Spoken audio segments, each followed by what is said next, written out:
What is gender studies and queer theory? Gender studies and queer theory explore issues of sexuality, power, and marginalized populations in literature and culture.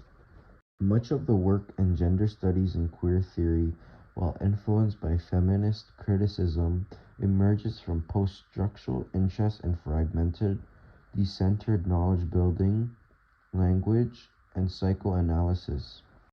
A primary concern in gender studies and queer theory is the manner in which gender and sexuality is discussed. Gender studies theory looks at the gender roles and stereotypes assigned to both males and female characters in literary. What are chief characteristics of gender studies and queer theory? Many critiques working with gender theory are interested in the breakdown of binaries such as male and female, the in-betweens. What are some examples of gender studies and queer theory in action?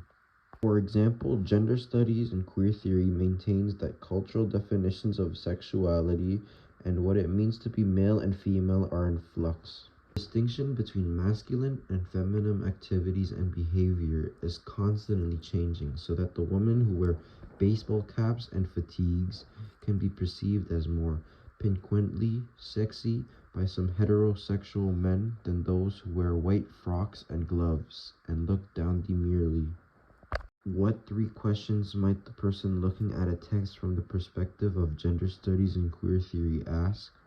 What elements of the text can be perceived as masculine and feminine, and how do the characters support these traditional roles? What sort of support is given to elements or characters who question the masculine/feminine binary? What happens to those elements/characters? What elements in this text exist in the middle between the perceived masculine/feminine binary? In other words, what elements exhibit traits of both?